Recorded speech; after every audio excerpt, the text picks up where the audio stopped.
Ako po, wala naman akong na-feel na anything na awkward. Kasi, ever since naman talaga, comfortable ako kay Ray.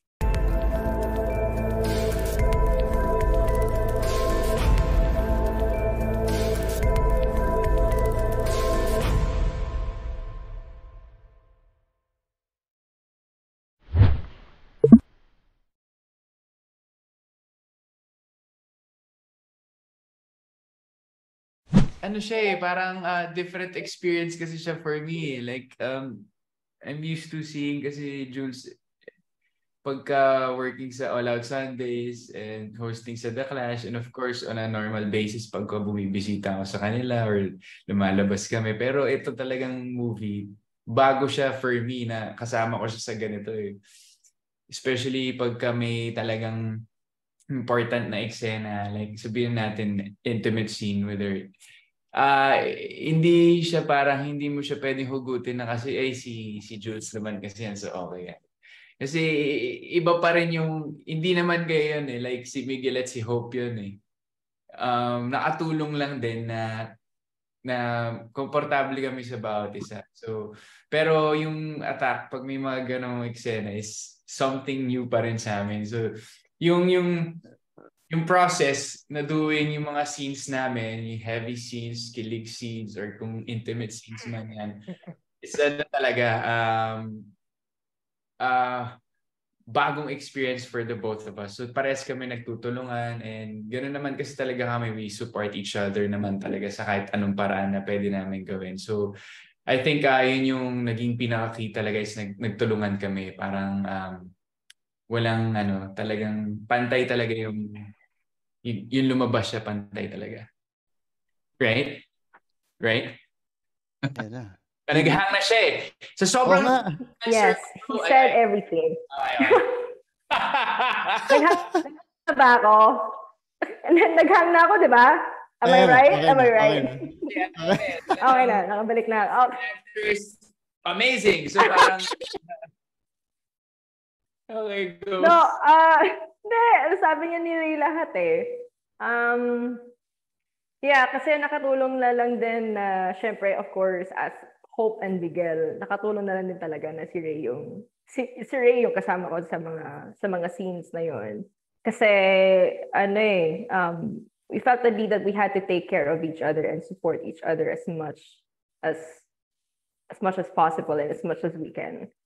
And then kasi it's also a delight kasi we got to be really vulnerable with each other, and may mga scenes din kasi na talagang sobrang importante kasi kapag intimate scenes, you get to be like really vulnerable with each other, and you have to acknowledge each other's like emotions. Kumbaga parang give and take lang talaga. Kaya yan, grateful ako kasi he made it a lot easier.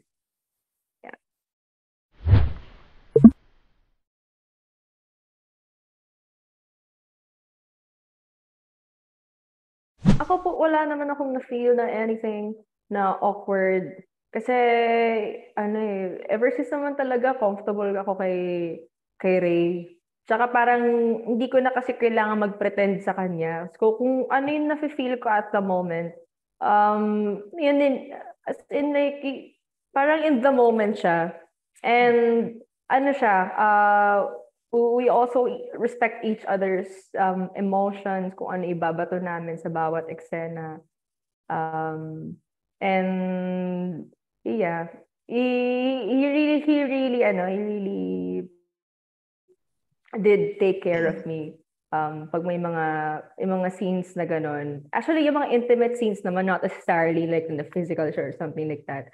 But we also did some intimate Julie, kasi scenes where we got to... Yung swimming pool scene, di ba? Parang pag tinignan mo, medyo iba na yung dating eh, di ba? Parang may konting fire na yun. Siguro kaya... Let's just, Ray na lang.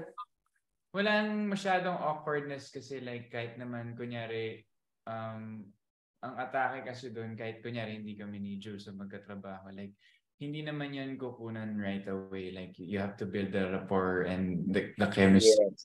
the characters together bago nyo kunan yung mga ganong eksena. And kung may na-feel na parang fire or something, ibig sabihin nag-work yung eksena, yung intimacy ng scene. And siguro for me, it's our job sa guys na parang to be pa rin, gentleman pa rin. Like aalamin lang namin kung hanggang saan lang pwede yung parang kailangan ma-feel din nung partner or ni Jules na secure siya dun sa scene with me, diba? So I mean, ano naman siya, smooth sailing naman. Like hindi naman siya naging sagabal yung eksena. Maganda.